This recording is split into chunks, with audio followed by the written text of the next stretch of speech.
오늘 우리에게 주신 하나님의 말씀은 구약 성경 시편 139편 13절에서 24절까지 말씀입니다. 말씀을 봉독하겠습니다.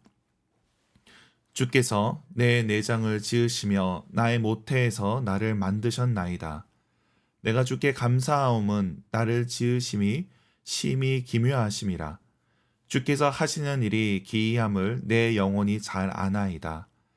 내가 은밀한 데서 지음을 받고 땅의 깊은 곳에서 기이하게 지음을 받을 때에 나의 형체가 주의 앞에 숨겨지지 못하였나이다.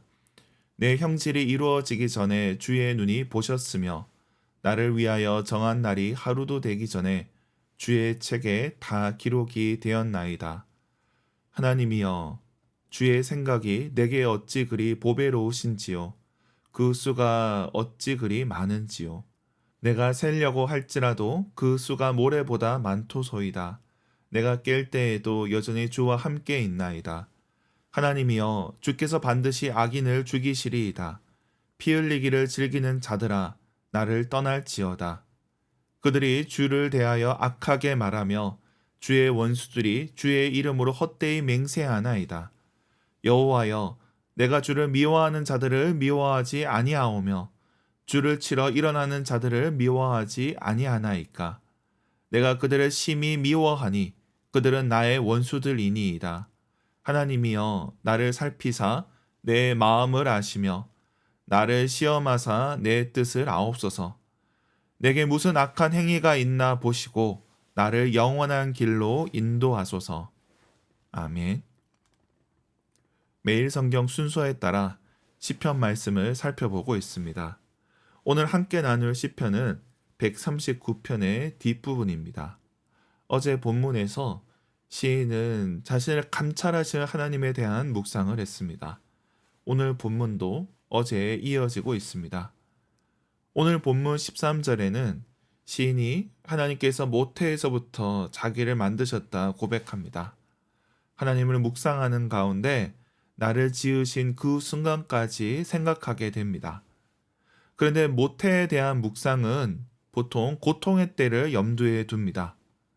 내 고통의 원인을 거슬러 생각하다 보니 나의 기원에 두는 것입니다. 그래서 예를 들면 욥은 이렇게 고백을 합니다. 욥기 3장 11절 말씀 제가 읽어드리겠습니다. 어찌하여 내가 태에서 죽어 나오지 아니하였던가? 어찌하여 내 어머니가 해산할 때에 내가 숨지지 아니하였던가? 그리고 예레미야 선자도 이렇게 고백을 합니다.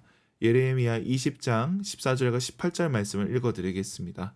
내 생일이 저주를 받았다면, 나의 어머니가 나를 낳던 날이 복이 없었다면, 어찌하여 내가 태에서 나와서 고생과 슬픔을 보며 나의 날을 부끄러움으로 보내는고 하니라.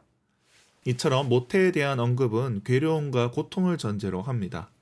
시인은 이러한 상황에서 하나님이 나를 지으셨다 고백을 합니다.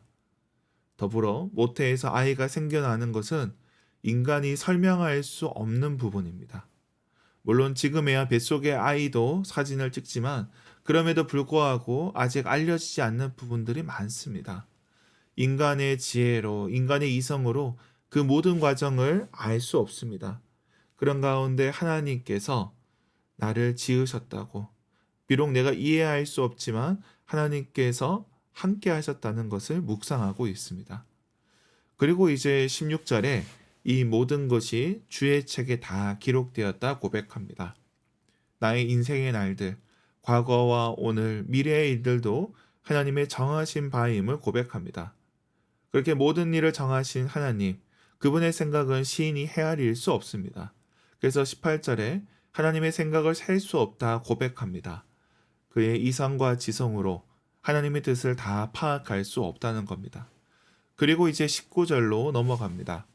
여기서부터 시인의 상황을 다루기 시작합니다. 어쩌면 지금까지의 기도는 19절부터의 시인의 상황을 놓고 해온 기도라 할 수 있습니다.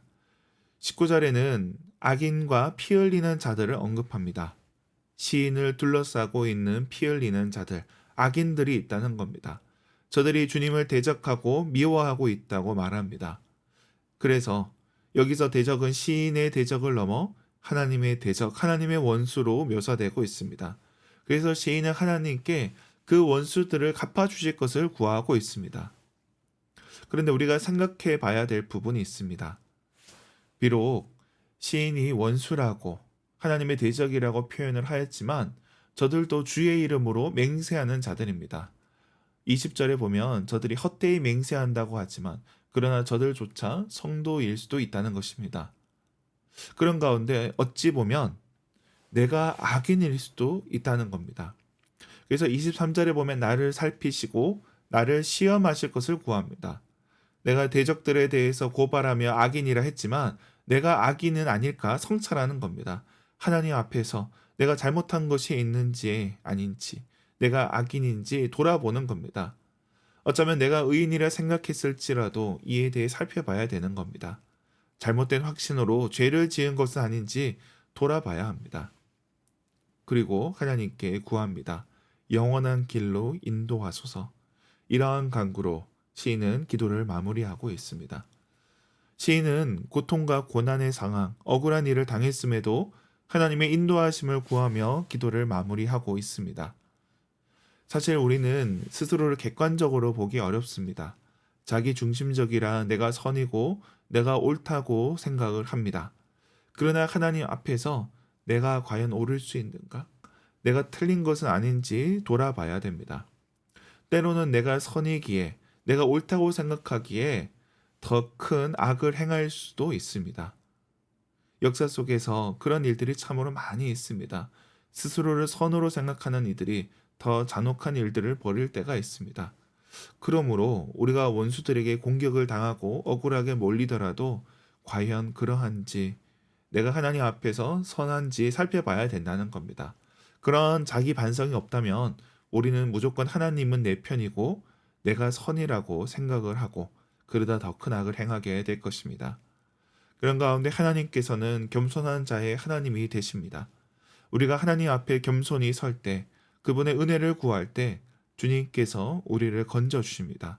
때로는 원수의 공격이 터무니없고 또 저들의 모함이 근거 없을지라도 우리가 하나님 앞에서 자신을 돌아봐야 될 것입니다.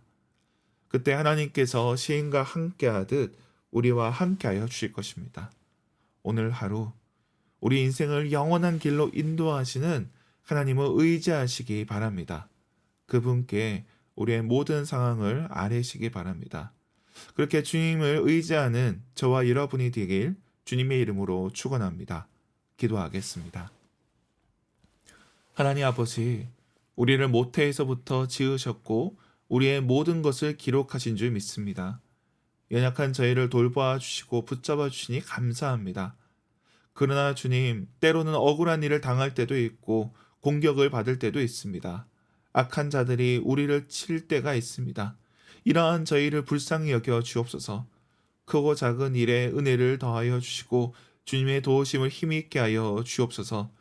우리로 주님과 함께 하사 주님의 길을 가게 하여 주옵소서. 우리 교회가 주님의 길을 가게 하여 주옵소서. 주님께서 허락하신 사명을 감당하는 교회 되게 하여 주옵소서. 캠퍼스 선교와 지역 선교에 은혜를 더하여 주옵소서. 서울대에 많은 영혼들이 있습니다.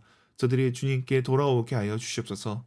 외국인 유학생들, 고향을 떠나온 학생들을 주님 기억하여 주옵소서. 선교센터 그들과 상주 수련장에도 주님 함께하여 주옵소서.